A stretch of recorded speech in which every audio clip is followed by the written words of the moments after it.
Buckle up for another episode of Ghostfacers, a supernatural rewatch podcast. My name is Richard, and sitting shotgun as always is my brother in podcasting, Reed. Hey. Oh, Peter also says hey. Oh, You know how it's always me and you and Peter doing the show? Sure, okay. Can you tell Peter doesn't like it when you write him off that way. Can you tell Peter that we need to start the podcast? Peter doesn't like it when you tell him what to do.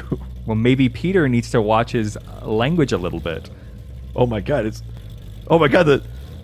your belt is wrapping around your neck. No, that's just me. Oh. Let's get into it.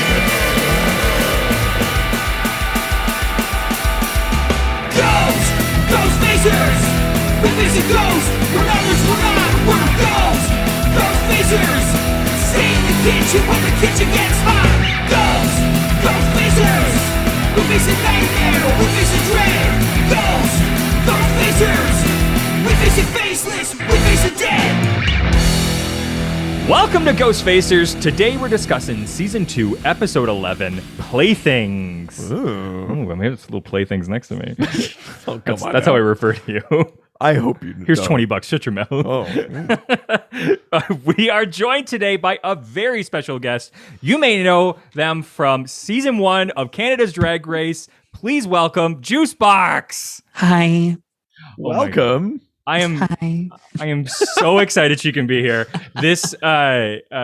I've been following your career for so long. I mean, we know each other personally, but I've been following your career since the beginning, and I was so happy to see, because you've been, since like day one, you've been such a bright, shining star that just needed to have a stage. Aww. So I love watching you sort of like become this like this person with fans and like all of this attention and getting on TV. I remember when you were on the Steve and Chris show, and I was born for D-list Canadian fame, you know? No, you are for Canadian fame, you're definitely A-list, I think. I don't know about A. I would say like a solid DC, like a solid D or C, like not enough to be like rude to people at restaurants, but enough to like say that I was on TV once. Yeah. You can walk into the CBC building or something. Yeah, and I could feel like this is right. Yeah. I like that. That's really nice. Thank you so much for joining us today. It was funny because I was trying to think of people who I know who were potential fans of the show, and you since day one you've been like a big avid sort of like nerd fan. Like I know you really love like anime and stuff like that, and so I was like, I feel like this is probably a good fit, and I like threw it out, and you were like, oh my god, yes. That makes me so happy that you were such a big fan of the show. Tell me about your sort of fan base with the show. When did you start? Tell me about that. I started watching Supernatural. It was one of those things where I think it was like 9 years ago. Mm-hmm. Do you know when you're just like looking for a show to binge watch? Yes, all the time. Right? So I was just like, I was looking for a show, and then I was just like, who are these two hot pieces of fucking meat? Oh my God. So I was just like, I'll try this out. Because I love Buffy and I love a Monster of the Week kind of vibe. Yes, so I was just like, I'll try this out. And then like from episode 1, I was just like, they're both fucking snacks. So I was like, I can watch that shit. And then I was just like, the story's like simple enough for me to be able to follow. And like, obviously it gets like a lot more complicated and stuff later, but like the story was simple enough for me to follow from the beginning. And it was like great mindless TV for like the first I found the first season to be like perfect, like kind of mindless. I didn't have to think about it. So it was great. And then and then it started to get a little bit deeper, and then I got hooked. Right. So I watched pretty much until, I think season... Let me guess, 7? Yeah. It was like Kripke left, and then like I lasted like 2 more seasons, I think, before I was just like, something about this is too much. Right. It was a lot of people, I think. I think 6 and 7 are where a lot of people kind of have a hard go of it. Yeah. It's just, it becomes a different thing, and I think if you continue watching, it finds its sort of place in that sort of a new world. Yeah. I think Sarah Gamble had a lot to sort of like take on when she came in as showrunner, and the show was really set up to only go for 5 seasons. So like finding a way to continue beyond that point was really challenging, but I 100% understand how that could happen. I desperately tried to stay on though. Like I kept going back to be like, let's finish this. It's so hard. It's really hard to push through. Especially when you realize that like you watched 8 seasons of TV and that's half.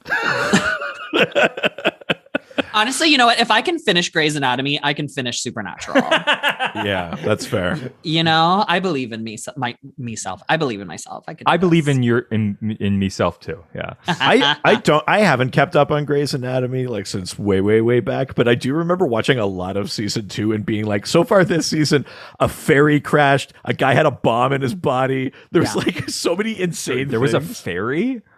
Like a no, boat. not Like, a ferry, like a boat, babe. Like a boat. Okay. No.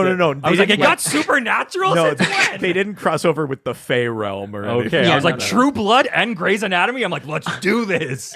You were like, wow, new podcast. Let's do I'm it. all about that. I was like, let's get like nondescript with like gender identities and sexual identities and let's just do this. Let's go. Let's make this True Blood in a hospital. Oh, God. Right? I'm all about that. I think you've got a concept there. You should run with that. I really think so. I think, 100% supernatural in a hospital, overtly sexual. HBO will buy that. Yeah. Call it Fang General or something. It's just like vampires eating the dead people or some shit. General Ghostfacers. They're all snacking on the IV bags. See, I mean, this is good. We're selling a pitch in the room here. I'm just You know what? You're going to see this on HBO in a year and a half and be like, what the fuck? Somebody stole my idea. God damn it, Juice Box. All right. So this episode aired January 18th, 2007. So we are now in 2007. Wow. We're 2 weeks in, the second episode of a new year. Very exciting. This was written by Matt Whitten. Oh, Matt Whitten. He Whitten it. He's written an episode. That's why. Directed by Charles Beeson, viewed by an estimated 3.44 million viewers. Ooh, We're cranking it back up. Coming back strong in the new year. Yeah. It's looking good. So People's New Year's resolutions were to get back on Supernatural. I mean, that's the right. At least get back on Jensen. It's a dream. Featured music for this episode is we got one song, Voodoo Spell by Michael Burks. Oh. Yeah. TV Guide describes this episode as an old inn at the center of a mysterious events involving deaths that at first seem accidental, but further investigation slowly reveals dark secrets about the inn's history, and Dean and Sam find themselves in the thick of it. Oh, God, I hope so. Say thick again. Thick. It was 2 C's. Can I pronounce it that way? But before I skipped it, but we got to go back to it. The international titles for this episode. Right. Yeah. We love this segment. Let's see what they called it in other places. In other countries, right? Do other countries even have the concept of playthings? What Well, do they call this episode? Here's the thing, right? Like the immediate sort of connection would be, what are they referring to? They're referring to toys. Yeah. Right? That's what playthings mean. So in the German, Brazil, Polish, and Romanian titles are all versions of toys. That's right. basically Called toys it. or playthings. Because playthings or- really just it's just a sort of almost slang other term for toys anyways. So they're right? essentially all called toys. Yes. The Finnish title, Oh, God, I have no idea. Doll Play. We want to get specific about this one. Sure. It's not just toys. Just feels like a weird translation. But yeah, sure. it's Doll Play. Okay. The Hungarian title, we're getting Chucky in this one. Oh, It's Child's Play. They call it Child's Play? Child's Play. it makes sense though with the episode. So what do Yeah. they call Child's Play? What do they call the movie? Do they call that also Child's Play? Were they just like, we'll just call this the same title as another franchise? No, it's Or- called Chucky. Yeah, I mean maybe. Yeah. No, they call it Playthings. Just Yeah. switched, yeah. But the final one, the French title. Oh, it's got to be like the Demon Doll or something like that. The French title is Maggie and Rose. Oh. I kind of get it. I mean, like, yeah, but they got the feeling of this all wrong. Yeah. And it's sort of like a spoiler. Right, but yeah, that's The French titles do that a lot. We found that a lot with them. Like episodes where, like in English, they'll call it something. The French innocuous. will just like call it. this like, is what this thing is. there's a demon at the end. They'll just call it something. They call one of the Harry Potter Snape kills Dumbledore. It's the whole title. Snape kills Dumbledore, the movie. It's actually Harry Potter and the time that Snape killed Dumbledore. Yeah, the actual first French title for the very first Harry Potter is actually Harry Potter's a Horcrux. Or Harry Potter and the Is Fate. it? No. That would be Oh, funny. oh my God. It should be like Harry Potter and the face on the back of Professor Quirrell's head. Yeah. Yeah. The Avengers, Thanos wins. Yeah. It was The Love All Along. That's what it was titled. So funny. That's incredible. But before we actually talk about today's episode, why don't we open up Dad's journal and learn about some of the real world lore on today's monster? Yeah, so let's see what the lore says about Children. hoodoo. Oh. No. I cannot have a journal entry about children legally. Yeah, you're on enough watch lists as it is. I mean, I keep looking up stuff like cannibalism. I know. Demons. If You're a person of interest at least. if someone is Yeah. watching my Google feed, they're watching it. Your FBI agent isn't rolling his eyes. He's genuinely really interested on what the fuck is going on. Yeah, it's like he keeps like ordering comic books and then like looking up what happens to you when you die. You're an you're an RCMP A-list celeb. Yeah. Oh yeah. Yeah. You I can walk hate into it. the RCMP and they'll be like, this makes sense. Yeah. They'll be like, it's him. Don't leave. I'll walk in like Kevin Spacey in Seven. Like, you were looking for me. So, hoodoo. Yeah, we're talking about hoodoo. I should preface this. A couple by- of white guys talking about hoodoo. What could go wrong? Well, this was going to be my preface. Is that like there is a very intricate thing here that I'm trying to condense into like quick notes that help for the episode. Mm-hmm. If you are interested in the things that you hear, go and look up hoodoo. There's a lot to read. I'm There's sure you a can very encapsulate it rich- all in like 5 minutes. There's I'm a sure it'll very be fine. rich history to it. So now here's like the Cole's notes that I summarized. Yeah, 2 words. Black people magic. Let's move on. Oh no. No, I'm really Technically, trying to that's- avoid the juice box's canceled party. Technically, that's 3 words. So Oh. that's my issue with what just happened there. Yeah. So hoodoo.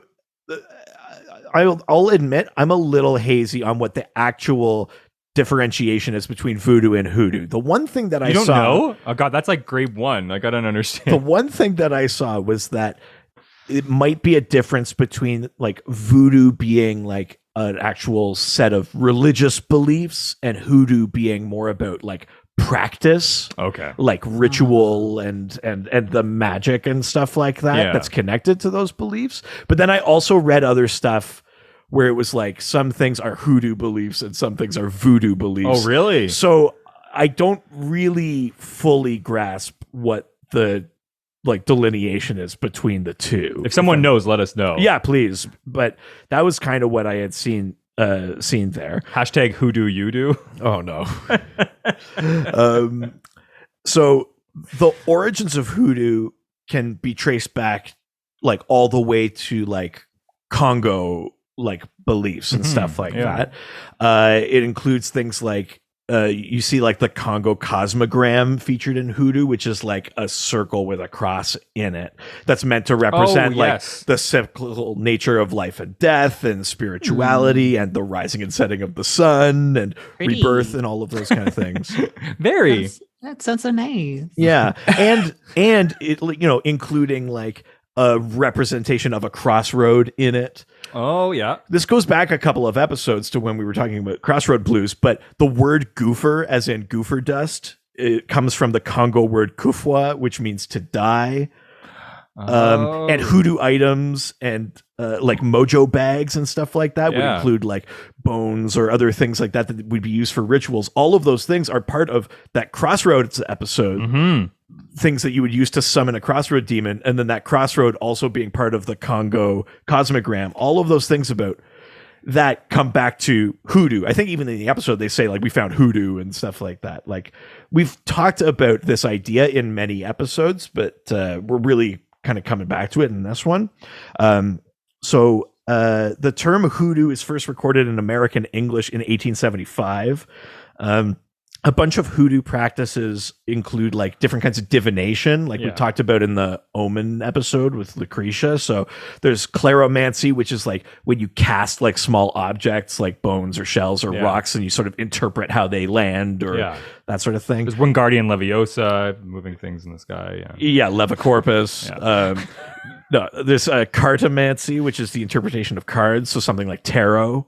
There's astrology, of course, augury, which is like just deciphering omens, and then there's like oneromancy, which is like dream reading and stuff like that. The general. Please don't do that to me. You don't want to know what's in there. Yeah, well, I mean, you keep just telling me about them. I don't need to. Well, you're such a prominent figure in it. You're welcome. The general purpose of hoodoo was to grant access to like magical or supernatural abilities in order to improve lives. Now, it could include like harnessing luck or communing with spirits of the dead and other kind of forms of necromancy. There's lots of like invocations of like songs and spells and conjurations of spirits or spiritual forces. There's a big reliance on stuff like potion making and mojo bags and like hoodoo items, like using things like dragon's blood, stuff like that is all part of this like kind of, I hesitate to call it spell casting, but it's kind of like part of it. Hoodoo, though, even though it has these like African roots, is obviously deeply tied to a history of racism and slavery, like specifically in like the American South too, like right? the Caribbean and stuff like that. You know, like places like Haiti and things like that. Oh yeah. So there is a distinct Christian influence on like the original kind of Congo beliefs, but the interesting thing is that like there's a particular belief in hoodooism that everything you do is part of God's plan. Like most Christian religions would say magic is bad. Yeah. Hoodooism kind of says it's not. They say like making hoodoo means like you're part of God's plan already. So if you're doing hoodoo, that's part of it. Oh. They actually consider God's creation of the world to be a powerful act of hoodoo. Essentially, they view God also as a conjurer. Wow. Which means that magic is part of being closer to God. Like, Wow. as opposed to like a lot of what we see in Christianity, which is like magic equals bad, it's Satan. There's this sort of idea in the Christian referenced hoodooism where it's like, no, like we are closer to God now because we're conjuring the way participating in the way that he he creates. conjures. Yeah, you're participating in like the nature of the universe. Oh wow. There's something kind of neat there that like they consider Moses to be a conjurer, all those kind of things. But there's all those figures are still in like hoodooism in some versions. Well, I mean, of like it? hoodooism doesn't have like a Bible. No, okay. But if you've like you see the Christian influence, they consider the Bible to be like a talisman. Like they see those Christian things as like weaving in, right? That, like it's history, but it's not like sort of the thing that they live by. that the thing that Christians see as like sort of separate, like the hoodoo belief is more like, no, it's part of it. If we're talking about God creating the world, that's magic. That's conjuration. Wow. It's like a different interpretation. So it's not like a colonial thing, like it's Well, it wouldn't be a colonial influence on their religion. Totally is, because okay. it's taking these beliefs that come from like Bantu Congo, like African things, and then you can see like when those people were taken and made slaves, then the influence of Christianity from slave owners and that like lineage has worked its way in, and now there's this sort of like melded belief Of what in they're like the kind of spiritual realm of that like Congo thing, and then the kind of Christian influence, like history, Yeah. and they sort of merge together into this kind of new thing a little bit. So there's probably like elements of like especially like the magic portion that was part of their like religion or beliefs prior to. Yeah, so like that cosmogram, the mojo bags, all that kind of stuff that Existed prior to colonialism. Yeah. But now it's about like working that in and saying like, no, like magic's not bad if you believe in God and Christ and stuff like that. Practicing these hoodoo things can still bring you closer to those things, which is kind of neat. Yeah. I found that interesting. I'm probably missing pieces in there, but that was the thing I really latched onto when I was looking it up. I want to just end on this very sort of fluff thing. I found a Cosmo article from several years ago about someone who was like, man, hoodooism has like helped my life, and it's so much more accepting than mainstream witchcraft. It was like a whole article about how like mainstream witchcraft and like things with like covens and stuff like that is very exclusive and cliquey, but hoodooism is this very holistic, like they were talking about like all the benefits to their life of embracing white? hoodoo. Almost certainly. Almost Yeah, certainly were they white? were white. Yeah. It had a very kind of like appropriative lens on it, but I just found it funny. Wouldn't it be like a closed practice, like something that would just be kind of strictly for not Black people, people who were like introduced to it like through their culture? I would think so. I think so. I think it's like anything else, right? Like once the idea has been introduced to others, it's really hard to control colonialism, or stop people from taking that idea. Like once we learned sushi exists, like good luck stopping a white person from making sushi at home, or you know what I mean? Like I think there's like that aspect. But yeah, the fact that this Cosmo article had like strong white person energy. Top 10 of, like, hoodoo potions to get your man hot. Great. I like it so much better than like Salem witches. It was it's just a very odd, funny article that I came across. I can see the person in my mind already. Yeah, totally. Yeah. Totally. They got a lot of bangs. But yeah, like I said, there's a lot more to this. Like the articles I was looking at were like books. Wow. So if any of this stuff sounds mildly interesting, I would encourage you to go read and learn more about it than I have here. Yes. No, this stands as the like tome in which hoodoo comes from. I'm published. I'm an academic now. Where do you get your information on hoodoo? Oh, a podcast. Yeah, that's a podcast by two white guys in the Yukon. Yeah. Oh, God. We did it. All right. Well, with that, why don't we start talking about today's episode? Let's Playthings. It begins really strong. I love the cold open for this episode. I'm not really sure what the then now is for this one. Then now we see like the Striga. We see like just a bunch of actual monster It's sort of like hunting. generic, sort of like haunted shit, right? We see some stuff from a couple of episodes ago about, you know, like what is the secret Deansman hiding, like that kind of stuff. But there's a lot of basically... Yeah, we're just seeing. This is like a monster of the week stuff. episode more than one of the overarching stories. Like to put it in sort of X-Files and Buffy's sort of terms. It certainly is. Yeah. But this begins strong. We get an image of this hotel. A delivery truck pulls up. It's called the Pierpont Inn. Inside, a woman and a man are walking upstairs. You're clearly like moving boxes and like unloading stuff. It's like a very like old timey style hotel. Yeah, definitely. Kind of thing. It's got like that old like Victorian house kind of look to it. Yeah, and this guy's like a mover, I guess. And they're basically having a conversation of just like, I can't believe you guys are closing this place. We're clearly like understanding that this is sort of the end of this hotel's era. The guy's like, you know, my parents got engaged here, my grandparents too. So it's clearly had like this really rich history. Yeah. And you see two little girls at the top of like a staircase at this point. One is named Tyler, who gets in trouble for repeating a bad word from the other girl, Maggie. Yeah. What did she say? It's like son of a bitch or something. Yeah, like that. something like that. Yeah. Oh God, there's all these creepy dolls in this like hotel too. Like it's the place of nightmares. Yeah, absolutely. Yeah. When you sent me the episode to watch, I was like, dolls? Really? This is the one I get? I get to watch and I'm sitting in a dark room watching it, and I'm just like all these dolls staring at me through the studio. It's just like fucking Christ. I mean, is it weird to turn around and see like you've got like the heads for like wigs and stuff, like sunglasses, and then you're like watching the episode, like, turn around like At least I didn't make you watch the first episode of The Return of Doctor Who with Eccleston, the one that's all mannequins that come to life. Yeah, that's right. Oh my God, I hate that one. Yeah, it's terrifying. I stopped watching that show because of that first episode. Isn't there a mannequin thing in Supernatural too? Didn't we already later in? I think, yeah. Oh, okay, yes, there's. I know there was the skeleton one for sure. Like yeah, that definitely comes up. Because the skeleton's like murdering people and. Oh yeah. So basically, the girl gets in trouble for talking back. And at this point, Tyler goes to her room and over to like a big dollhouse, which is clearly like a recreation of the home that the hotel that they're in. Her entire room has dolls in it. Absolutely terrifying. Yeah. She puts one of the dolls into a chair and then goes on to put more of them into their beds, saying goodnight. Why are dolls so terrifying? What is it? Like, Juice, do you clearly have like an issue with dolls, right? Because I definitely do. I grew up with my grandma had a lot of dolls, and it's just, I think that the way that they can be animated so realistically and where they constantly look like they're making unblinking eye contact at you. But also are dead.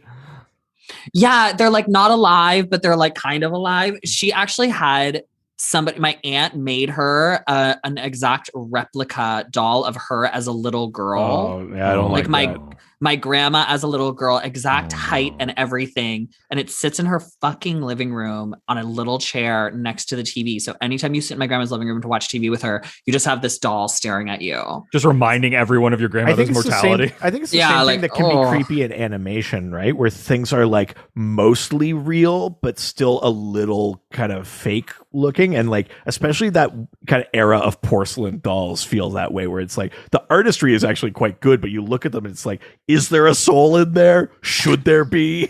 Especially when they use some dolls, they have put actual human hair in them. Yeah, that's a weird thing too. I don't love. Oh, don't you not? You don't like that? Not a big fan. Yeah, no. Put human hair on other things, but not dolls. Yeah. I mean, I have a human hair wig. See, that's fine because you're putting it on a sense. human, so it's that's okay. Yeah. That makes more sense to me. But if you put that wig on a life-size human doll, you must be stopped.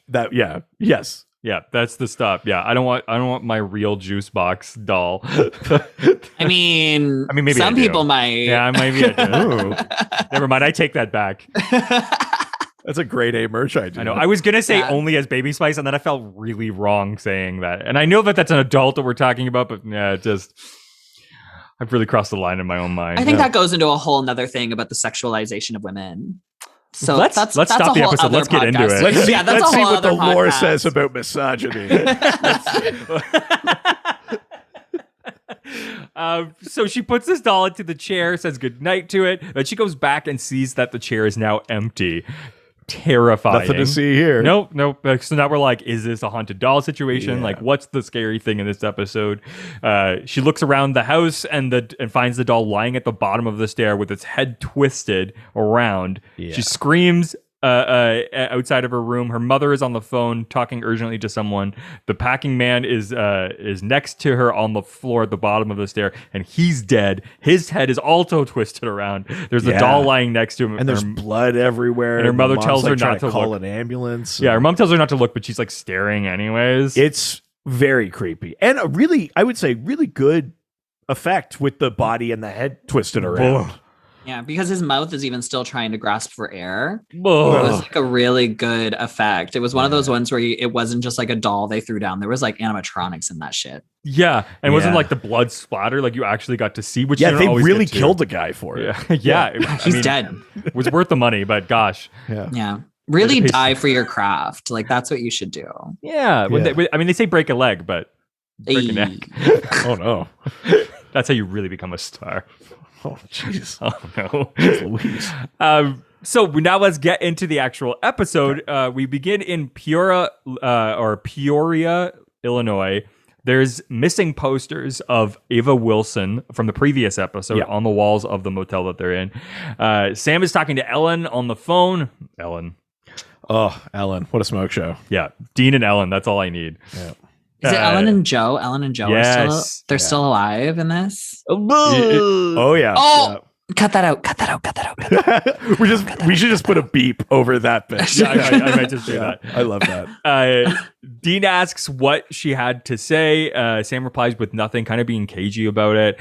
And he's like, I've been checking every database I can think of, federal, state, and local. Nobody's heard anything about Ava. She's just gone into thin air. But Ellen did have one thing, says Sam, a hotel in Cornwall, Connecticut. 2 freak accidents in the past 3 weeks. A lady drowned in a bathtub. And then only a few days ago, a guy fell down the stairs, head turned completely 180, which isn't exactly normal, you know? Yeah. Wow. It's funny too that like every time it's like an old timey hotel or like this kind of creepy, like poltergeisty kind of vibe. Yeah. It's always in like New England. Yeah. And I think maybe the idea is those settlements have been there longer. And B, like that's like the initial confrontation point with like First Nation. You know, if we're talking, are you telling me that there's like a if we're dark talking history? about poltergeist, that idea is that it's like built on that burial ground and stuff like that, Yeah. right? So like, I think it's kind of funny that every time it's like something like that, it feels like it takes place on the East Coast. What a like spit in the face for like England to have create another settlement and then call it New England. Like we have a Paris, Ontario, but it is not called New Paris.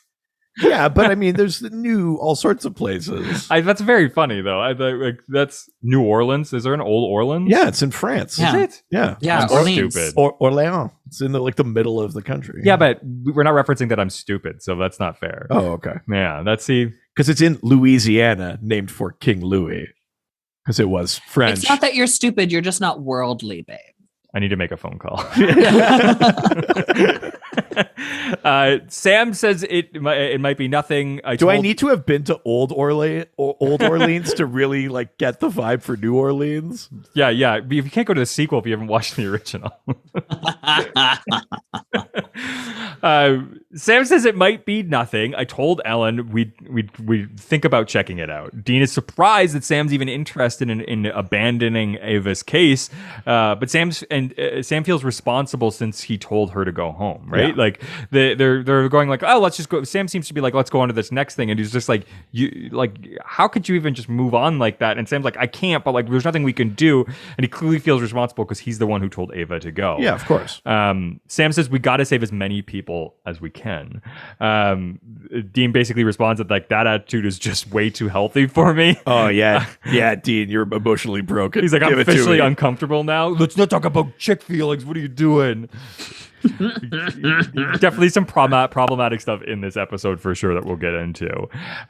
He looks at Sam for a minute and then it says for him to call Ellen and tell her that they'll take the job. Yeah. So we've got our first case now, which we jump right to the inn.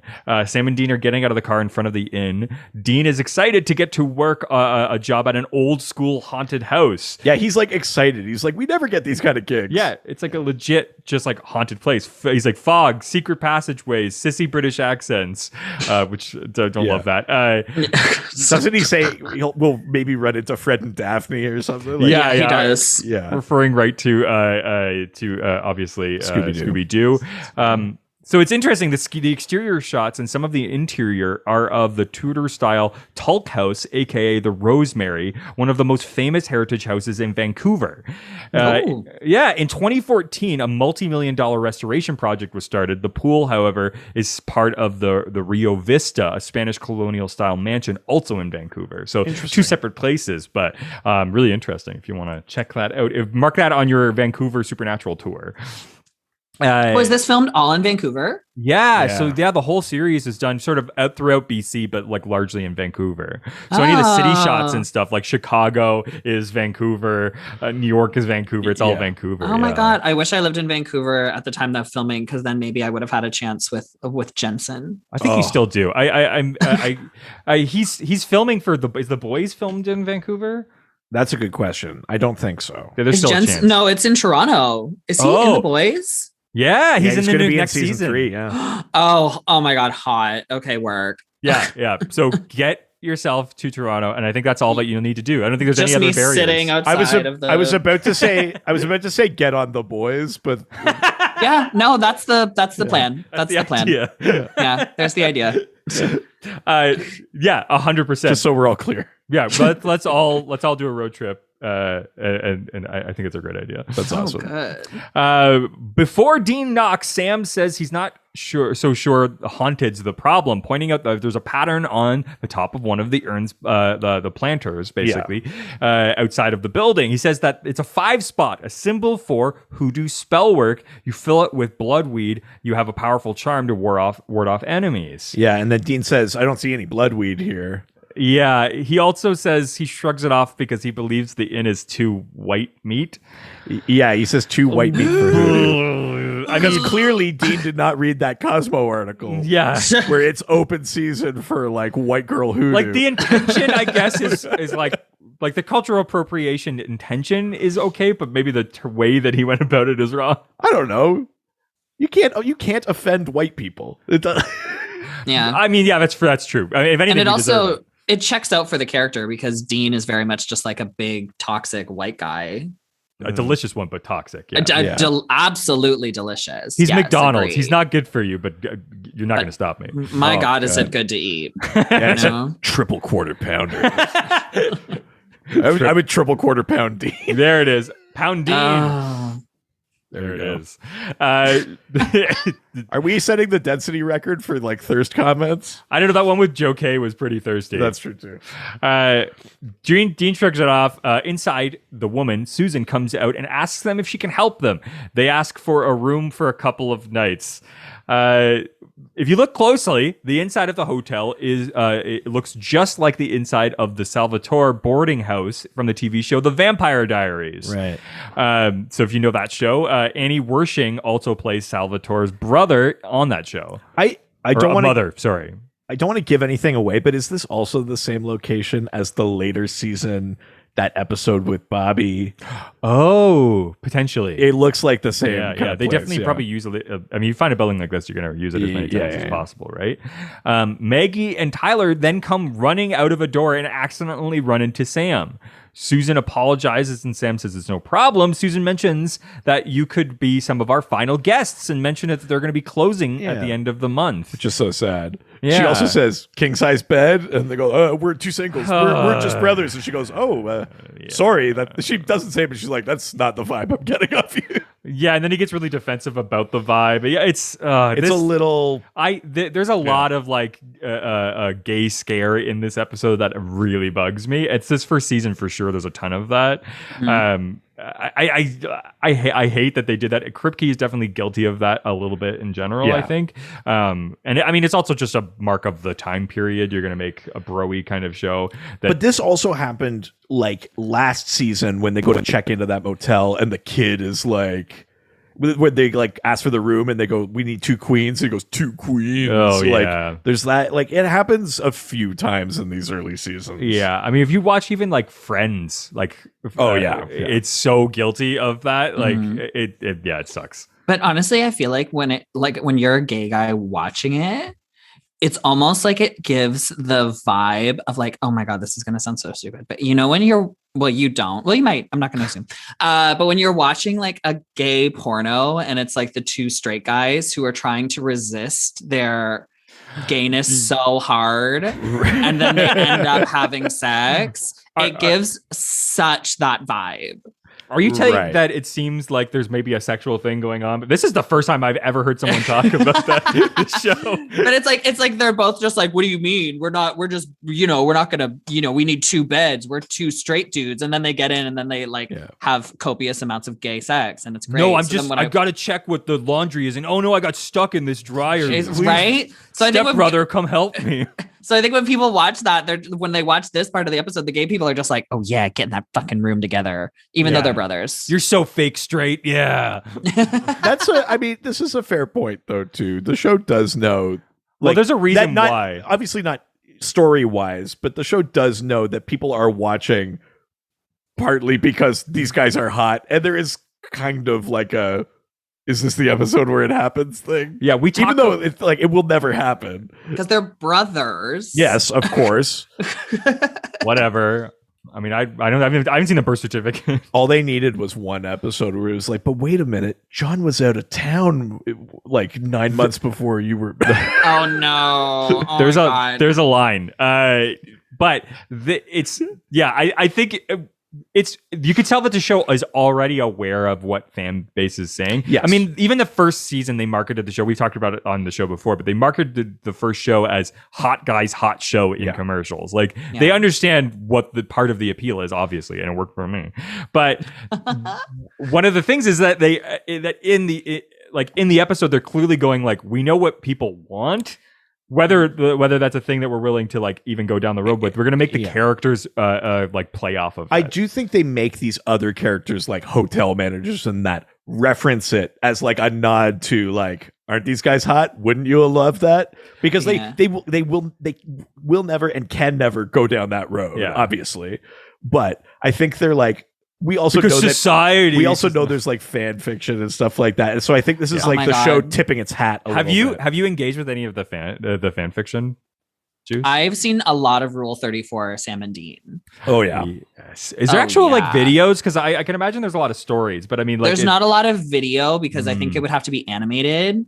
Fair. Or you there's have to not- find, because there's no guys that look that good that you could. There's like, fan cams. Have you seen fan cams of them like staring longingly at each other? yes, yes, I have. Yeah, 100%. there's I've definitely those. seen that. Yeah, definitely. But it's just not what I want. But they, they're having this conversation about booking into the room. When Sam and Dean are booking a room in the hotel, Susan tells them that their room number is 237, this is the same room number that plays a major plot in guess what movie? Shining? Yeah. The Shining. Oh. There are many parallels that reference The Shining in this episode, such as room 237. There's also the two little girls who say, like, I want to be with forever and ever and ever, that whole thing. And then later on, there's going to be a bar scene in which Dean talks to an older bartender. Yeah, that's true. This series loves The Shining, especially in these first couple seasons. Yeah, the bellhop guy like brings him to the room and puts out his hand for a tip. Yeah. Dean kind of looks at her. He's like, "You're not going to cheat me, are you, boy?" He's like so aggressive. He's like, "I'm out of a job in a couple of weeks. I don't care anymore." Yeah, every cent matters too. I'm surprised they kept in business this long, says Dean, and they're pondering why anybody would stay here. They discuss the recent victims: Joan Edison, realtor handing the sale of the hotel. A victim number 2 was Larry Williams moving stuff out of Goodwill. There's a connection. They both tied up in shutting the place down. Maybe someone here doesn't want to leave, and they're using hoodoo to fight back, says Sam. Oh, right. This is the scene where we get to the kind of weird comment. Yes. Because Sam is laying out all of these things about the actual thing they're investigating, and Dean's response is, the most troubling question is, why do they assume we're gay? Yeah. Just like, come on. Yeah, because it's the worst thing you could ever imagine about somebody. God, I mean, without giving anything away, he grows so much He does by the end of the show. Definitely. Joe, Juice, have you have you watched the last episode of the series? Or the last couple of episodes? It's been a while. Without spoiling anything? No. Oh my God, no. But I know. But the thing that was canon. Yeah. Oh, that was everywhere, and I watched the shit out of that. It's worth a watch. I was just like, it's canon. Oh. Yeah. Very happy. About that. I wasn't like I was happy about it, but I also that's for another day. But it could have been done a little differently for me. Sure. We're bringing Juice back. Don't worry. Of course. Just for that singular episode. I'm like, I have things to say. Yes. The boys walk down the hall and Sam finds another urn with hoodoo inside of it. Dean knocks on the door nearest to them, and Susan answers it, then asks them if everything's okay. They both answer quickly yes, that it's great. She tells them that she was just in the middle of packing and start to close. That's when Dean notices all of the antique dolls. So he's like, hey, are these antique dolls? Because this one here points at Sam. He's got a major doll collection back at home. This is where we get the sort of like, yeah, this whole episode is really full of this stuff. Yeah, they're like, I didn't even realize when I was. I don't think I did either. Yeah, it's unfortunate. Sam gives a look, and they're basically like, there's just this big back and forth with just they want to get in the room. So Dean playing this whole thing like this guy likes dolls. And he's like, yeah, I guess they do. are kind of like, sort of like she does invite them in, but he does sort of like just push his way into her room. Yeah, and basically Susan says that she supposes that they're a little creepy, but they've been in the family forever and they have a lot of sentimental value. Sam, meanwhile, looks at the big dollhouse and confirms that it is the hotel. Yeah. That it was handcrafted. Sam notices a doll laying on the bottom of the stairs, picks it up and says, oh, its head got twisted around. So now we're making that connection to the beginning of the episode, right? At the moment, Tyler comes in and tells her mother that Maggie's being mean. Sam says, hey, Tyler, I see that you broke your doll. You want me to fix it? And she's just like, I didn't break it. I found it like that. Sam suggests that maybe Maggie did it, but Tyler says firmly that neither of them did it, as Grandma would be mad if they did. Right. Dean quickly asks about Grandma Rose, finding that all of these are her toys. So these are all the grandmother's toys, which is why that, like, even though nobody really cares about them, clearly the kid doesn't care that much about them, and the mother doesn't really care. But now we're finding out that there's this grandmother here who's actually up in her own room. Hey, you know what? I'm thinking about that French title. Rose Are Rose and Maggie important characters in this episode? No. Is this grandmother going to come back into play? It's a false flag. We showed us a silhouette of an old woman sitting in a room with some light coming into her window. Sam says that he'd love to talk to her about her doll collection, but basically is like immediately shut down by Susan. Yeah. She's not going to have it. She says that her mother's very sick and is not taking any visitors. I just noticed here, sorry to interrupt, but I just noticed that Sam still has the wrist cast on. That's right. It's been like 6 weeks since the episode where he actually broke it, Yeah. and he's still got it on.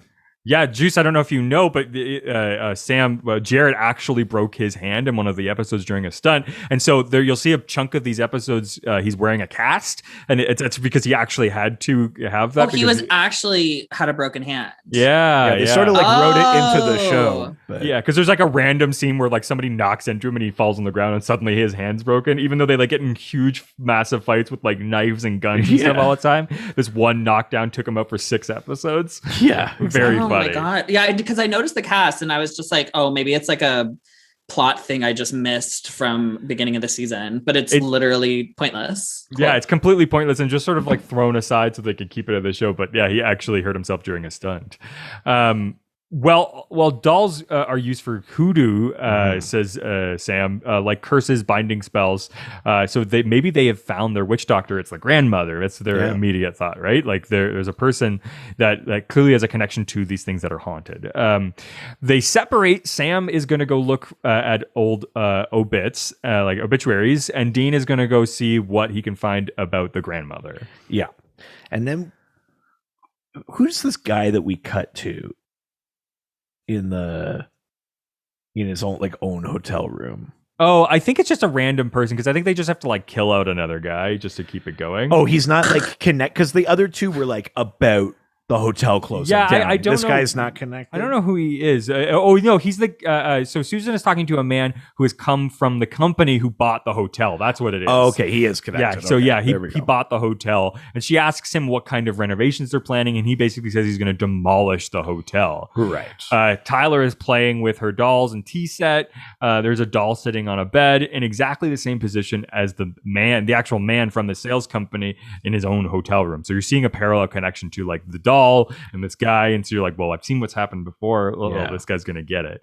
A doll behind the door, a door behind the doll starts to open. And at the same time, the same thing happens to the man. Tyler suddenly turns around and looks at the dollhouse and sees that the doll is now hanging from its neck. Yeah, and then cut to the guy hanging from the ceiling fan. Yeah, which is like before it was like, oh, they fell down the stairs or like this was like hanging, which is a lot different. This takes a setup and like planning. Yeah. Like, did the thing just like coil around his neck and drag him? Like, Well, how did that? Yeah, I mean, like again, I'm no hoodoo expert. But Wait, like, what? This is but you different. talked about it at the beginning of this episode. But like when we see things like voodoo dolls and that, I'm getting this just from other pop culture, so it might Okay. just be wrong across the board. But like if you see someone like put a pin in the voodoo doll's heart, Yeah. a giant spike doesn't like materialize in someone's body somewhere. No. Just like their heart stops. Or Yes. something like that, right? So it is funny how literal this doll is. Yes. Oh my God. What if this is me getting really deep? What if this man had suicidal thoughts already and she just like, and she Push like him. did this thing and it just influenced him to act on his thoughts. I am a genius. I invented writing. I'm just That's letting you know. Amazing. Juicebox is going to take over the rest of the series. Actually, I just saw an interesting little detail here. Both the doll and the guy have their dicks out. I think he was going for something Oh, else. it was a fetish. It was a fetish. It was a fetish. It was a fetish. It was a fetish. Auto asphyxiation. It was a fetish. That's really, Hot. all the rest of these actually were too, but just gone wrong. Yeah. You know what? He just likes a little choking. Sorry, Who the doesn't? mover too. He was Yeah. moving with his dick in his hand, and then Yeah. he fell down the stairs, and his neck twisted around. Yeah. Is that not He how has a you move? strength kink. Oh, jeez, Louise. I mean, that's got to be a thing, right? wow, that joke got away from me. So he gets hung. We now cut to Sam. looking Hung. up- Oh. Hey. Why are we even doing this? Juicebox is gonna. This is the Juicebox presents Ghostfacers. Yeah. Yeah. They should have brought you in to do some punch up on these scripts. Yeah, bring Juicebox into Lineage, the spinoff series. Oh that's yeah, coming. there you go. That's right. Lineage? Yes, we already we had the Oh, creator. your and- spinoff series. No, No. an actual spinoff series that someone is creating. Past guests of the podcast, Clay and Victoria, the creator and a Cast member. a cast member of the series, were on the show, and they're creating a spinoff series. With who? Who's the lead?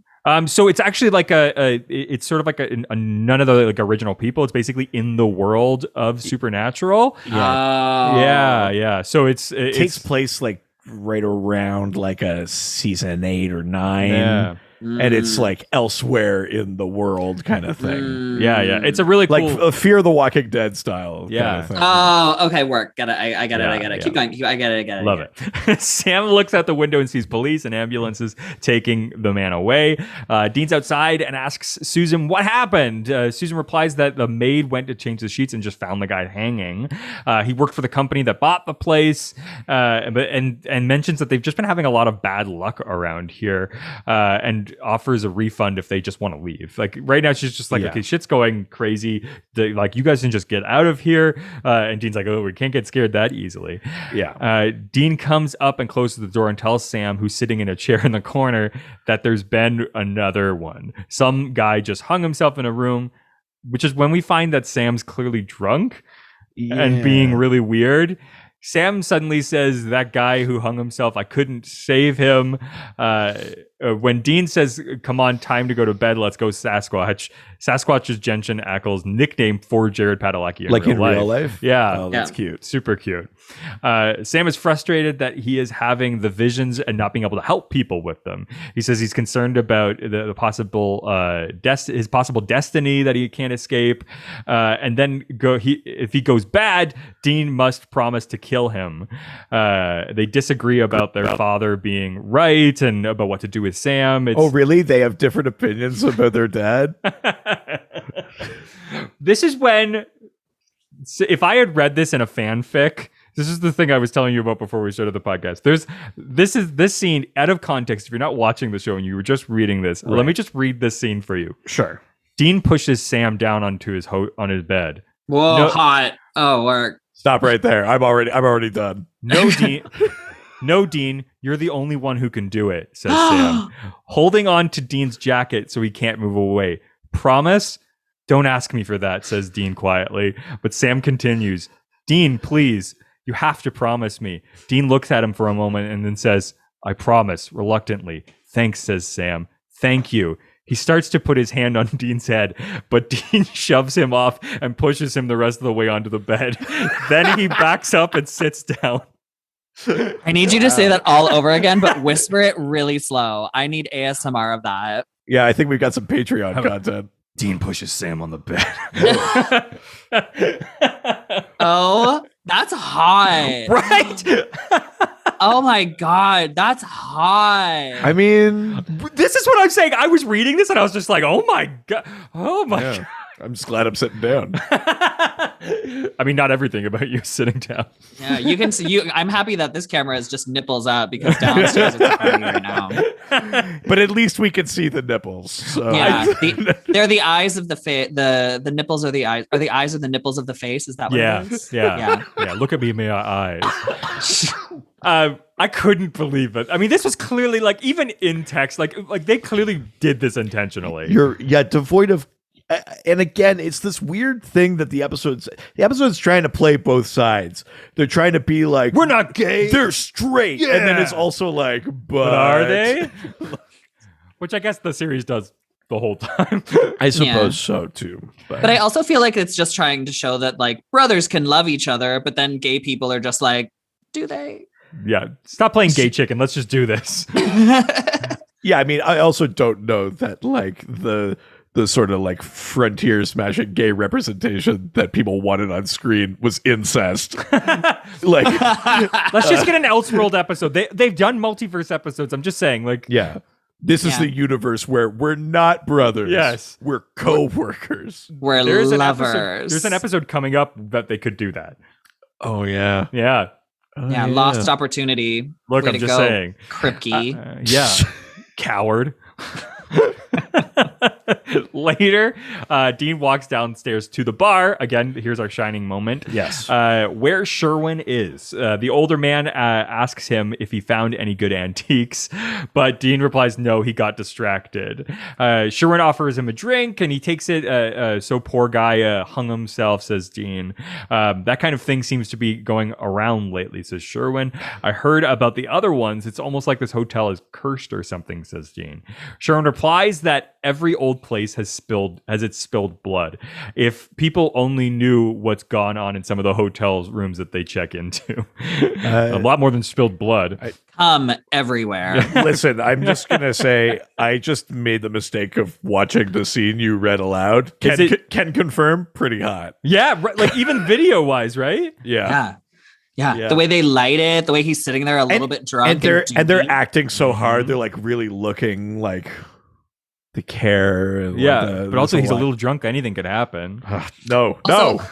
I forget, is this when he started to do that like raspy like thing with his voice, or is that just later seasons? So it starts to happen, and I don't He's know not if it's quite there yet. I don't know if it's age or acting ability, but it definitely progresses. Like you actually if you look at season 1 and like season 15, Dean is Batman. This love can't ever happen. Why does this feel like a bye?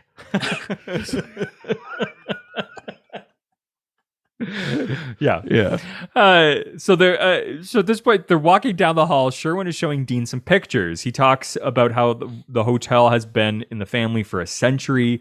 Dean asks about Rose and like what's wrong with her. Sherwin sort of replies that it's not his business. Then he shows Dean a picture of little girl Rose sitting in the lap of a dark-skinned woman.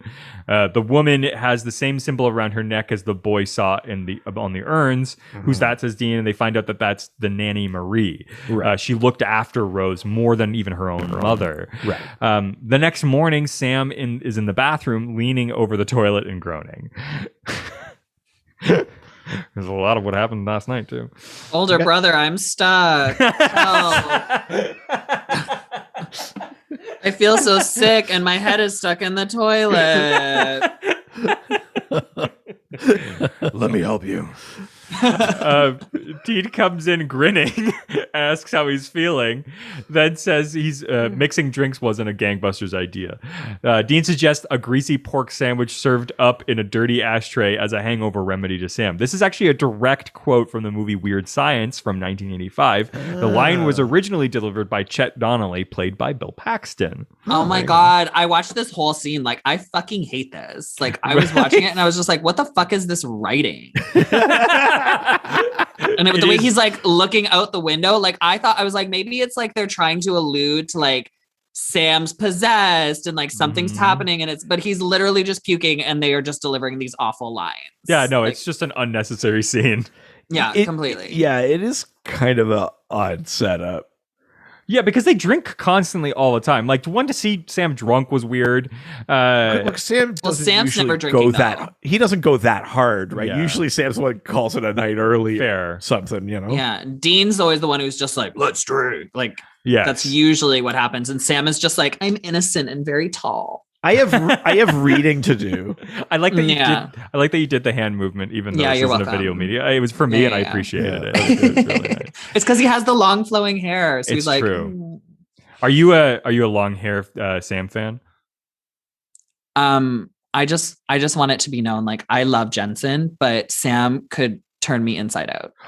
Wow. You're a Sam girl. Sam could turn me inside fucking out. He could make me into a hand puppet. Oh my God. Yeah. I want his gigantic fucking forearm to come out of my mouth. Like, oh my God.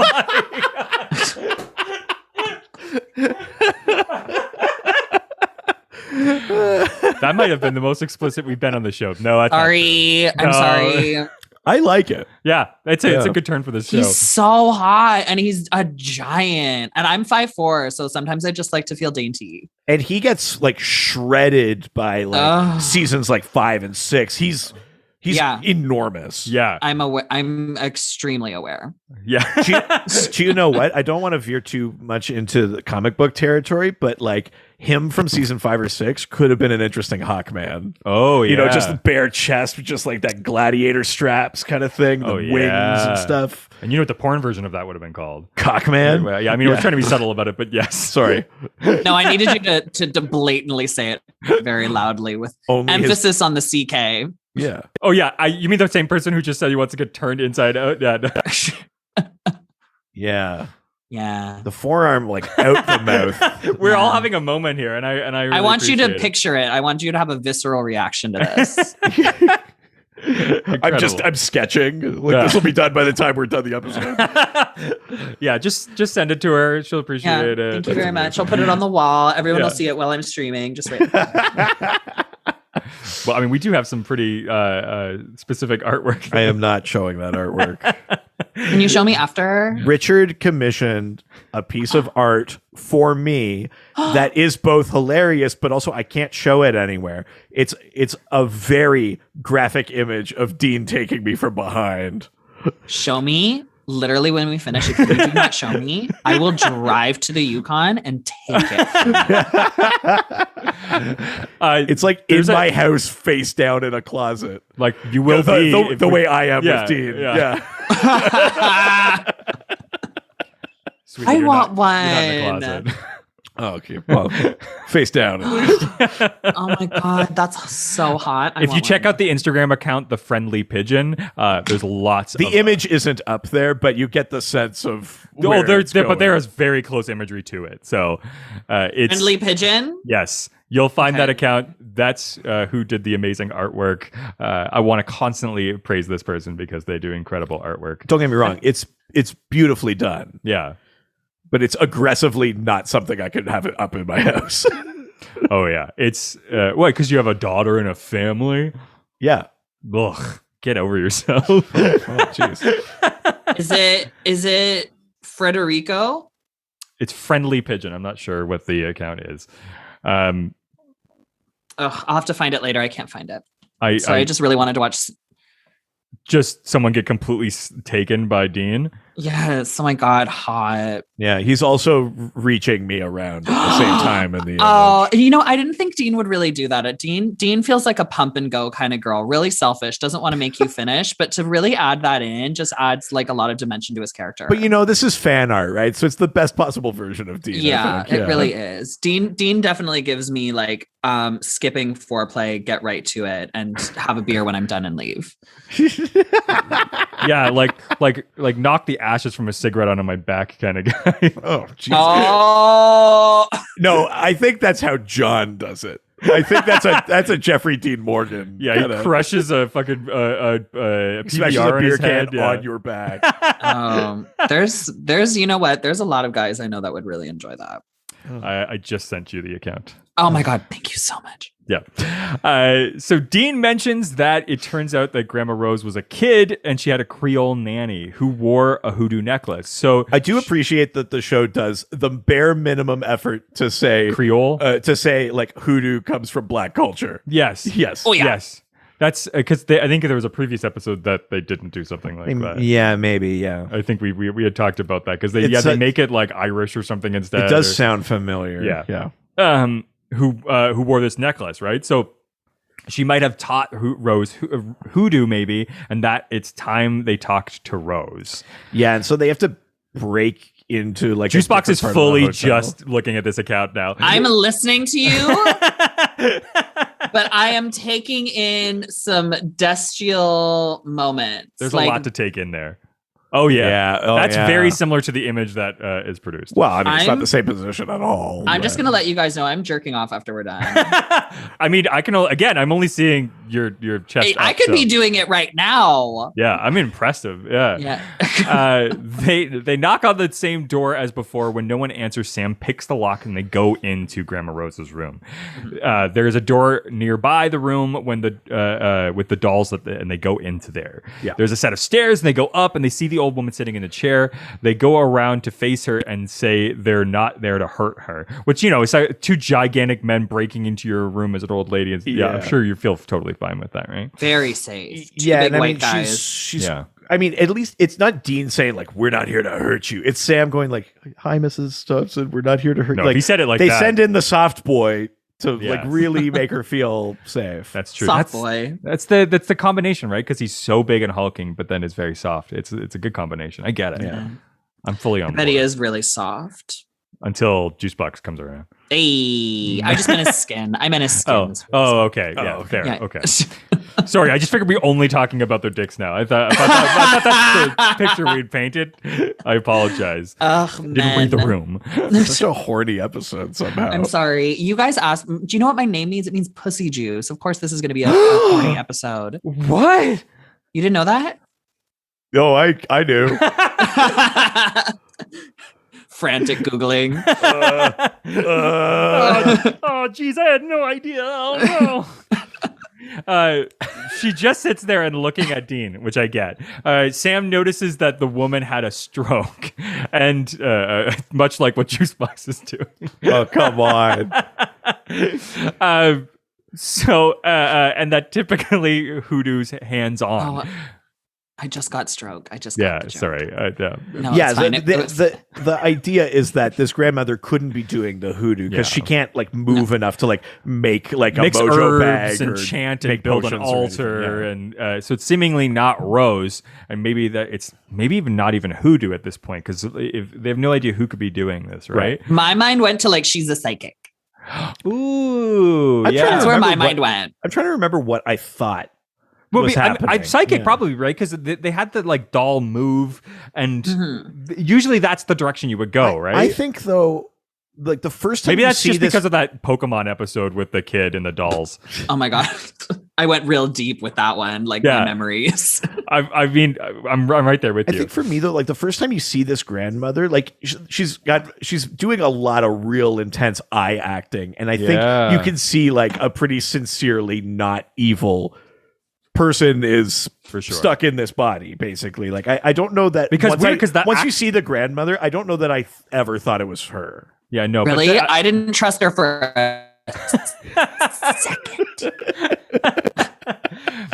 it's really good acting because that actual actress is like pure evil. So it was really good. Yeah, job. they yelled cut. She went like kicked a puppy. Oh, I thought you were serious. I was like, oh my God, tell us. We're just slandering random Yeah. like day player actors now. My gay ass looking for drama, just like, oh my God, spill it, babe. That's hilarious. Let me give you the tea on this old lady. Yeah, I heard that she like hit and ran somebody, and then she got Yeah. away with it. That's why she was only in half the episodes, because Oh she my had to God. fucking leave. There it is. She called Jensen a little bitch, and he refused to work with her anymore. Oh my God. She called Sam a cug. Hot. You called him a little bitch and then a cug, and then I made a whole fantasy in my head, like in like a moment. So as soon as this episode's done, we're going to be writing that script, right? Yeah. Okay, cool. Tyler and Maggie are playing jacks on the floor because they're fucking children from like the 1600s. Apparently. But I mean, it fits with the house, though, right? Yeah, like it kind of like there's all these There is a dolls. shining it would fit. vibe, It would yeah. fit though that there would be also old timey games and stuff. yeah. you know, I like- get it, but it's also just like, come on. Yeah, Yeah. Tiddlywinks. Imagine this kid being like going to school and being like, "Do you want to play jacks?" I would punch her. I'd be like, "No." Like, shut up. No, we're texting. Yeah, I'm playing Magic the Gathering. Get out of here. I'm cool. Yeah, the cool MTG kids. Yeah. Yeah. Was Magic the Gathering big in 2007? This is 2007. Oh, yeah. No way. Was Yeah. Oh, yeah. Oh, you nerd. I love it. I mean, I don't know who's to say. Oh, yeah. I was in university. I wasn't playing. There was like a MTG, huge though. contingent of kids in university that I would like go to a specific floor, and there's an entire floor of kids playing it. Oh, really? Yeah. Interesting. I went to a Nerd. cool Oh, my school. God. I went to St. Clair College. It's where all the cool kids went. Wow. When her mother comes in and asks if they've started packing yet, Tyler says she doesn't want to move. Mother says we have to. Tyler replies that Maggie says we're not allowed to move. At which point her mom finally gets pissed and fed up, and she says, "You're too old to have an imaginary friend," and she's done pretending. So this is the first moment. we realize that, there's not two kids, actually. One of them is not real. Oh, and it's just so goddamn creepy. Yeah. Oh my God. That moment, the first time we watched that episode and you find that out, like, it's a good reveal. And I don't think it's like it's not like they really play it close to the vest, but it is like kind of good that they hold off on it until like we're like 2/3 through. Yeah. You know, that's pretty well done. I love it. Yeah. Maggie says she doesn't like the mom now. So now we're like pointing the sort of axe towards her, which is not good, right? Susan is now carrying out boxes out to the car. So now we're actually putting her in a position where she can be in trouble. Sherwin is in a nearby car of his own, and it says he can help her with the boxes, but she says she's got it, and he leaves. So now she's alone. Yeah, and then we see like the kid playing, and then we see like the big house, and the swing set on the dollhouse starts like moving on its own, and then outside like the wind whips up. Yeah. It's like shit's about to happen, right? So she walks over. Suddenly, the seesaw starts moving as well. The one up in the playroom is doing the same thing. Very creepy. Outside, Susan's car suddenly starts up. It is sitting right behind her, facing her. Susan reaches out her hand and stops the seesaw from moving. More playground equipment starts moving, and as Susan backs up, she notices the car behind her starting to move. Yeah, it's really well done. Very creepy. She starts to run, and just as it's about to hit her, Sam jumps out from the side and knocks her aside.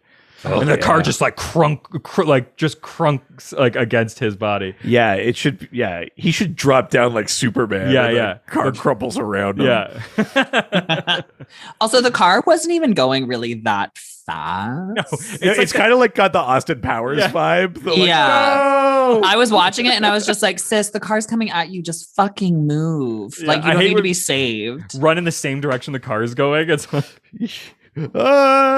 like, just go right. You're fine. So funny. She's fine, and they go inside. Susan is confused and now wants answers. Like, what the heck's going on? And Dean just like very blatantly goes, well, at first we thought it was some sort of hoodoo curse, but that out there, that was definitely a spirit. Yeah. Like, I love when Dean does this where he doesn't know how to like bring people into the fold. Like, listen, we're too deep in. There's too much to do. I don't have time to be like gentle about breaking the news to you that like everything you're afraid of exists. Wow, we're too deep in. I don't have time to be gentle. Is that the well, line that was from that artwork? That's the notes I've made on you put little comic bubbles on your artwork. Yeah. I love that they're just so quick to believe him too. Like, they deny for a second, and then they're like, yeah, no, this checks out. Like, she was like, I was outside, the swings were moving, and it was windy. It's a ghost. She was like, must be. There's no way it could be anything else. No. She thinks he's crazy, but Dean says that they don't have time to ease her into this, and they don't know where when her mother had the stroke. That's something that they need to find idea. Right. She doesn't understand why they want to know, but she says basically a month ago, the same time the killings happened. Right. Dean suggests, what if Rose was working hoodoo, but not hurt anyone, just to protect them? Yeah. She was using the 5-spot urns to ward off a spirit until she had the stroke, and then she couldn't defend them anymore. Yeah. Susan's sort of in disbelief, but Sam urges that her family is in danger, so they need to get everybody out of there: her employees, her mother, and both her daughters. Which is when Susan goes, I only have one daughter. What do you mean? Yeah. And then we cut to like upstairs, and Maggie is like standing there with the grandma, and the kid comes in and is like, you're not supposed to bother grandma. And, oh God, it's so creepy. I mean, kids are always creepy in horror movies, but like that vibe of this kid just like staring down this like helpless old woman is really messed up. Tyler comes in and basically is like, Maggie, don't, like, we're not supposed to bother grandma. She goes, let's play together. We can have a tea party. We can have a lot of tea parties forever and ever and ever. Yeah. Very, very creepy. Also, Shining reference there. Yes. Yeah. Susan and the boys run into the room. Susan's calling Tyler's name. Tons of dolls are broken and thrown around the room now. Susan calls for her a bit longer and then says she's not here. Let's move on. Yeah, right? Like, my daughter's gone. It's fine. Let's leave. No, fuck this kid. Yeah, I'm over this. That's so funny. This is a easy way out. Maybe she'll become Shazam or something. Ooh. Yeah. They ask what Susan knows about Maggie. She responds, not much. Tyler's been talking about her since Mom got sick. Sam asks if she's ever known anybody that name, and at first she's just like... She makes the connection, though, that like the grandma's sister's name was Margaret. But she had died. And she died. She drowned in the pool. Yeah. Which is when they leave the room, but there's still a little doll that looks just like Maggie watching them. Tyler and Maggie are now standing at the very edge of the swimming pool looking down onto it. I'm going to tell you, this scene scared the shit out of me. Yeah, this idea is this really like scary. abandoned like 20s like pool. It's terrifying. Is really, yeah. Like maybe it's just drowning is really scary for me, but the idea of also falling like into a pool that has like the wrap on it. I think that's the added scary, is that it's not just like you fall in, like you change your mind, you swim up, but now with the wrap on it, you can get tangled and twisted and caught. I think that's like the added sort of danger, is that the pool's kind of been closed down partially. I don't like it. Not good. It's half full and there's a cover on top of it. Tyler says that she's scared. It's okay, says Maggie. All you have to do is jump in. Tyler says she can't swim. Maggie says she knows, but it won't hurt, and they can be together forever, and no one will bother them. This kid's stupid. Just imagine being like, I can't swim. I know, it'll be fine. What? No, bitch. Yeah, I know, it's crazy. If I was a kid, I'd be like, yeah, did you not hear that? It means I'm not doing this, you fucking dick. Well, and then like the mom and the Winchesters show up. Tyler does turn around, and I think there's a moment where she probably won't do it. Yeah. And then Maggie just pushes her in. Yeah, exactly. And so they're trying to like find her way in. They're pounding at the door. Dean asks if there's another door. Susan tells him around back. They run, leaving Sam at the other door. He can't break it, so he starts breaking the glass with the urn that's nearby. Yeah. Bringing that urn back. They really earned that. Nice. Hey. Tyler does get untangled from the thing, but then Maggie's just like holding her under pushing the her water. down, and she's saying it'll all be over soon. Ugh. Also, like, is this spirit like I don't know what the word is, but she's like materialized, like she can actually physically move her now. But she's still invisible. Like she's not like fully there and like corporeal. She's corporeal, that's the word. She's invisible, but is like physically doing things, moving the car, holding the kid down. Like it's pretty crazy. It's kind of if anything, that's scarier. Yeah. You should at least so it's her doing it. It's not the doll, it's her doing it. Yeah, it's the ghost. Yeah. Oh, I get it. The ghost is just like haunting this building, basically. Dean is trying to break down the other door, but it won't fall down. Suddenly, Maggie hears someone calling her name and just disappears. Yeah. But Tyler isn't moving. Sam finally breaks down the door, jumps into the pool. He gets Tyler and swims to the edge of the pool, and Dean finally breaks into the door, and they run down. Sam puts Tyler on the edge, but she doesn't move. Then they all watch in horror, but she suddenly coughs up and the water and wakes up. There's a lot of that, like that thing that we talked about a couple of episodes ago, where they didn't film it at a higher frame rate, but they still slow it down. That kind of like shaky, like slow-mo.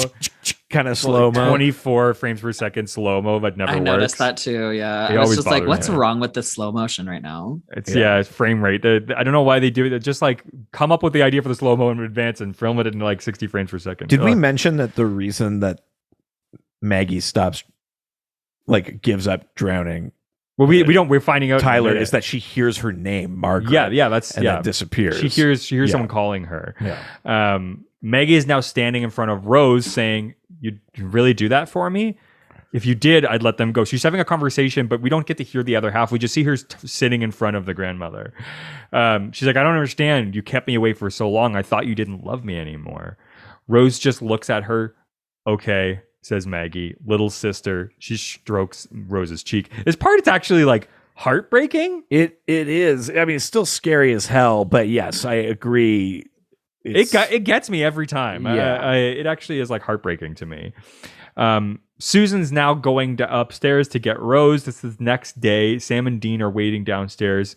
Well, where the hell did Maggie go, wonders Dean. It's not the next day. Their hair's still wet. Oh, yeah, no, sorry, it's the same night. Yeah, Unless. Suddenly, they hear a scream from upstairs. They run and see Rose lying dead in her chair. That's right. Yeah. Same night. Outside the hotel, and Susan is speaking with Sam and Dean, saying that paramedics say that it was another stroke. As they watch them, this is the next day, I think. Yeah, now it's the next day. As they watch them take away Rose's body, she wonders if it was Maggie. Tyler says Maggie is gone. Dean comments that Sam saved the mom and saved the girl. Not a bad day. It feels like getting back in the saddle, doesn't it? Says Dean. Sam responds that it does, but it doesn't change what they talked about last night. He's like, but you were wasted, but you weren't, says Sam. And you promised. Oh my God. It's happening again. It's happening again. It's happening again. It's happening again. The boys look at each other for a bit. Oh, God. And then get into the car. Say it slower. Dean looks like he's going to say something, but then he doesn't. He always does that. That's such a Dean move. Yeah. And they drive away. And who knows what happens next. Yeah, but it's good. It's good that Sam had that kind of moment of self-doubt about like not being able to save people on that, and it's nice to reinforce like you just saved multiple people. You're doing good. And Sam actually did it. It wasn't just like by proxy. Like Sam, it wasn't from his visions. It wasn't. Sam anything. got the mom out of the way of that slow-moving vehicle. He got the kid out of the pool, but did not actively do any CPR. Yeah. The kid basically woke herself up. So did he really save them? Oh yeah. I think he was just a lot of muscle. He didn't really actively save people. He just kind of like moved things. I mean, that's okay. He can do that. Yeah, move me, babe. Yeah, they should finish this episode and she should be like, well, we're still selling the hotel. I need a new mover because the last guy snapped his neck. Sam, do you need Yeah. just hire Let's just watch an someone. episode of him moving boxes. Just hay bales. Yeah. Oh. God, do we need to watch Walker, Texas Ranger? Oh yeah. Have you seen that yet, Juice? Is he in it? The new one. He's the new Walker. He's the Walker. Juice is getting up, walking. Juice walks out of the room. Yeah. Walker. Grab a Texas suitcase. I'm not sure what's going on. Ranger 2021. Yeah. Oh my I'm God. so he's happy so we could be a part of this. smoldering. Oh my God, the beard. Oh, the cowboy hat. This is filling out a lot of fantasies, guys. We have checked off a lot of fantasies. I'm so happy we could be a part of this story for you. That was a Freudian slip there. You just said, I'm so hard. Yeah, I don't know what you mean. Hey.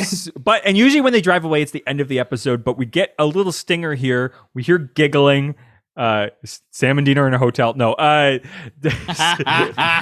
we're up in Rose's old room, and the two girls are playing now Maggie and Rose. Yes.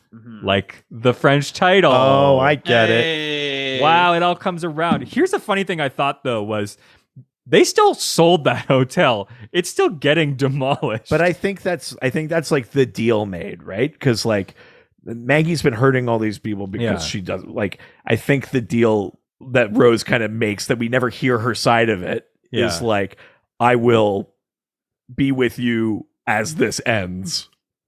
I guess, but like they're gonna lose everything. Like they're not. But that was always gonna happen. Like there was no version of this that wouldn't end that way. So I think like the deal is like I will stay with you until we are out of a place to haunt. That is. But it's also like she may be tied to the one doll that looks like her because there's a doll that looks exactly like her. So you never know. Like that doll could go somewhere else, and then her spirit could go with it and take sis with her. That's so it's true. like, Yeah. So we never find what it's tied, what she's tied to. Yeah, you're right.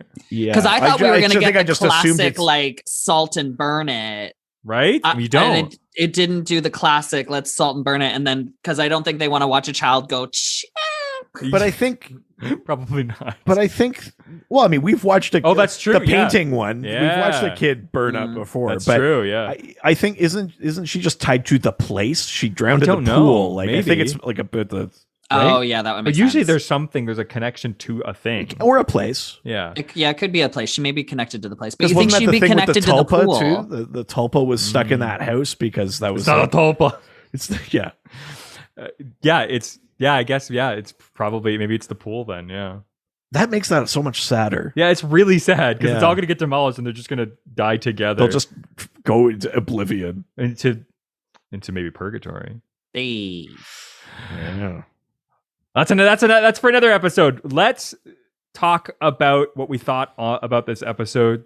Juice Box, you are our guest. Maybe talk a little bit about sort of your general feelings about the show and give it a rating of 0 to 5. It was fine. It was a good monster of the week, you know. It was some good monster of the week. There was some hot brother on brother action. Oh, yeah. But it was one of those like I like the meatier ones. Like I like the ones that feed into the bigger story better. Right. Totally. Right. And this one didn't have And we're also we're rating this within its own season, because if we started comparing it to season 5, or no. Within Yeah. season 2, like Yes. the storyline was season 2. Don't you worry, babe. Oh. Because it didn't have what's her I name. feel so safe in your arms. Yeah. Ooh. It didn't have Catherine Isabel, the actress. Who is she playing? Oh, shoot. I know who you're talking about. No. The girl that went missing. Yes. Oh, Ava. Ava, yeah. Ava. Yeah. Ginger Snaps. Like, come on, guys. Oh, wow. right. That's right. Yeah, that's what she plays. So it didn't have her in it, and I was kind of watching the like last time on. I was just like, oh my god, are we going to see her? So then, and I know that she has to deal with more of like the larger story for that season. Yes. Yeah. So that's kind of like what I like a little bit better about this season and those episodes. So this one definitely felt like a filler. So some filling happening for sure. there was, Ooh, I mean, God, I wish this was a filler episode. you know who didn't get filled? This girl. All the way out and through your mouth. Jen's her what's Jared. Sam's normal name? Oh, Jared. I mean, it doesn't matter. Yeah. Jared, if you're listening, I'm just a hole. Oh my god. But I would give it two 8-inch Sam Dicks out of 5. Wow. Wow, I love that. Yeah. That's great. Sam would have a nice girthy 8, I think, but like it would be pretty Yeah, not the longest, but thick. thick. No, it wouldn't be thick. It wouldn't be thick. Jensen's would be thick. Oh, okay. Yeah, So Sam's Jared's would is And Yeah. ribbed Jared's- like rope, like aircraft cable. very veiny, so veiny. Oh yeah. Yeah. Cut or uncut? Uncut. They're white and from America. Fair. Okay. Interesting. That's amazing. Okay, Reed. Sorry, I just give me a second. Juicebox took your breath away. I'm sorry. What were we talking about? The show? We're talking dicks. We're talking about dicks. Right. What would I rate their dicks? Yeah, that's what we're talking about. Yeah, I like a lot of the like environmental stuff about this episode. I like the set. I think like it's well shot. I like Totally. like the aesthetic of the creepy dolls and that old creepy pool and Yeah. like the kind of abandoned closing down hotel. Like that stuff all works for me. I like that. The thing that gets messy for me is like it's a hoodoo episode, but it's not. It's not, yeah. It's got like this part of this lore, but it doesn't. It's a haunted house, but not. It's a possessed doll Yeah, thing, but it's not. It's like I get what they're doing. I like sort of the ultimate idea of like the sisters and Yeah. like that kind of haunting thing, but I think there's just too many like left turns in the Yeah. episode. It feels like It's a bit clunky. it feels like some stuff was missed opportunities to be like properly about something else, and some stuff is just like, and how do we wrap this up? Mhm. You know, like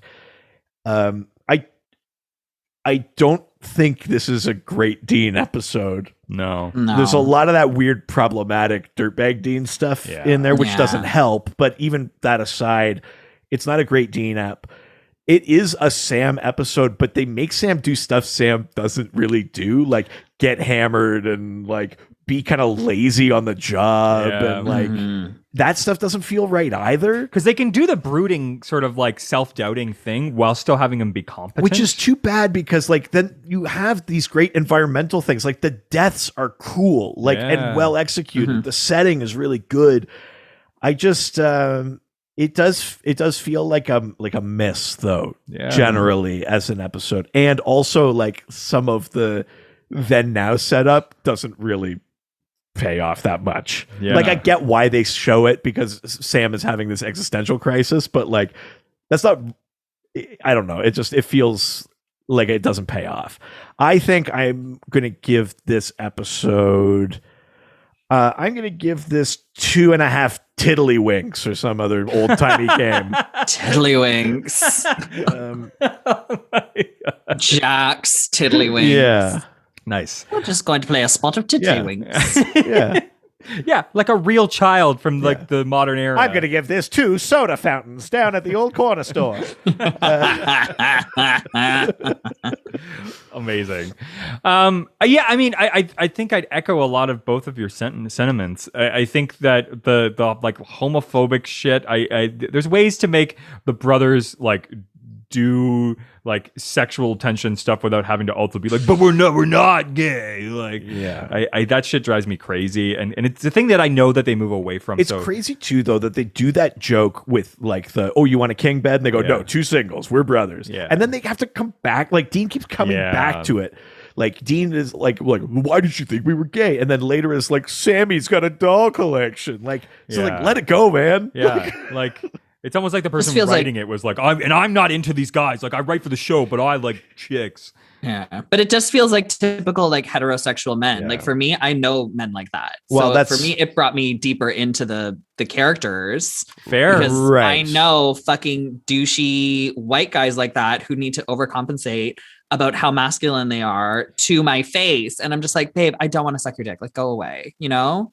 That's a fair point and a perspective we obviously don't have. Yeah, but like we're two straight guys, right, bro? I almost was like, what's a really straight thing I could say? And I was like, it's got to be like, anything. I was like, it's got to be meat. And then I was going to be like sausages. And I was like, no. It's like, uh-oh. Yeah.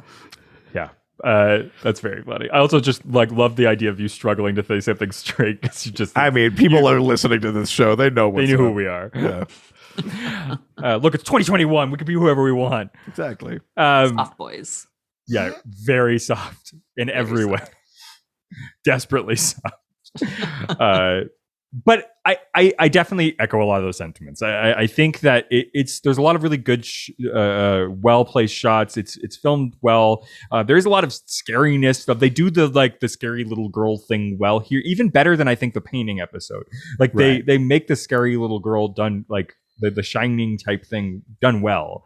Right. I actually really, really like that. I think for me, it feels a bit clunky with trying to figure out like exactly what is the thing that it's trying to be. Yeah. Don't pull this hoodoo thing in there if it's not that.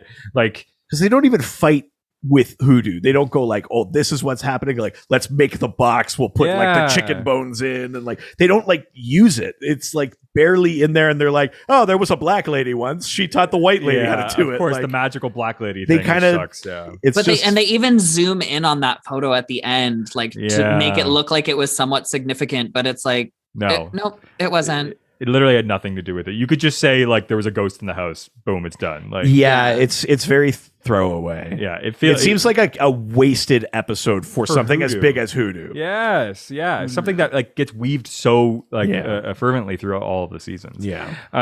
So yeah, I can't believe how low we're gonna rate this. I mean, at the end of the day, it's a good show, so it's still not bad. But I think in comparison, even for season 2, I'm gonna have to give this like 2.75 human hair dolls. Yeah. Yeah, I mean, it's funny. We've had a couple of these episodes where I think going in, we're like, I remember this episode. This was a great one. Then you watch it and you're like, oh, was it? Like, yeah. I have good memories of it, but like in rewatching it, it's like it's still good. It's just not as good. No. And this is like when you're binging it. This is the one you like accidentally fall asleep in, and 100%. Then you wake up, and then the next, and then you're like, oh, did I miss anything? Not really. Yeah. I always fall asleep through Croatoan, so that makes sense. I mean, this is I love really. We just recorded our Croatoan ep, and I think we were both surprised at how low we rated it, because I think we both were like, this is a great episode, and then we watched it, we were like, Is it? So the more successful podcast that's going to spin off this podcast is Juicebox is going to rewatch the series and then review our episodes and the show. Yeah, Yeah, we're gonna go deep on those. that's right. The after show. Yeah, fully. Oh my God. I'm going to unsubscribe from us and subscribe to that one. Oh, come on. No, No, we no, need no. the subscribers, man. No. It's a better show. We both know it. Yeah. Juicebox, thank you so much for coming on the show. It really means a lot to us.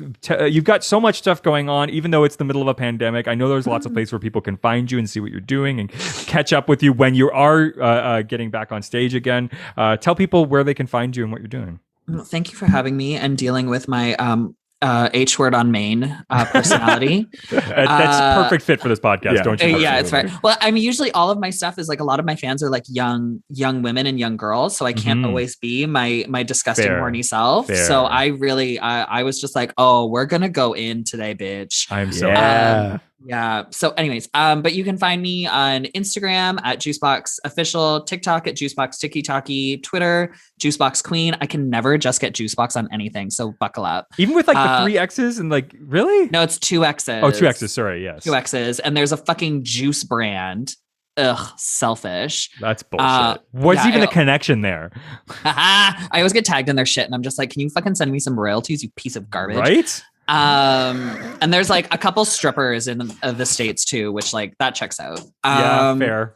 Yeah, and a podcast and a something else. Anyways, and you can follow me on Twitch at Juicebox Twitch. If you want to watch me play video games and scream at Dead by Daylight and play Kingdom Hearts and other dumb shit.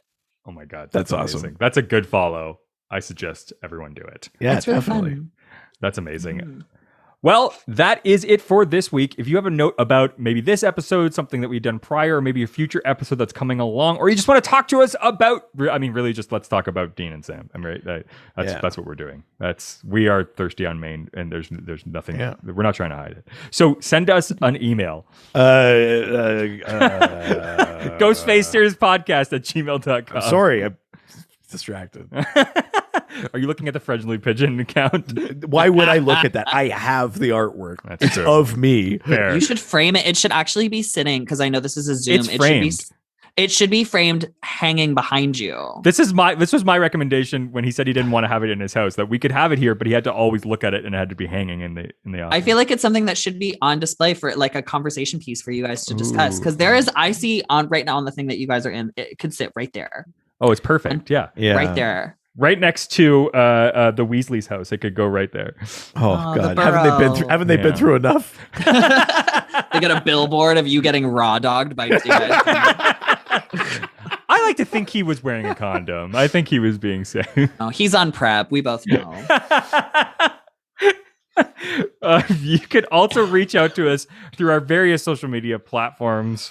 We are at Ghostfacers Pod on Facebook, Twitter, and Instagram. Oh, yeah. All 3, baby. All the same. Must be fucking nice. Yeah, we got there first. No, we didn't. No one gives a shit about Ghostfacers. And of course, we have another podcast. If you love this content, we have something that I think will be relevant to your interests. Yeah, it's the Dr. DC podcast. We talk about DC comics. You don't need to know a ton about comics. We answer listener questions. We geek out about like fun, nerdy shit and superheroes and stuff like that. It's a ton of fun. And there is weirdly a lot of like content crossover with Supernatural. Yeah, because I was real aggressive about it in the beginning. Well, I don't just mean in terms of you mentioning it. I mean, just like organically, there is actually. There's a lot of combination of just like things that are talked about in Supernatural that are actually comic booky kinds of stuff. Totally. Especially as we get into later seasons. Absolutely. We'll talk about it. Say goodbye, Juicebox. Goodbye. That was beautiful. Say goodbye. Say goodbye, bitch. Jerk.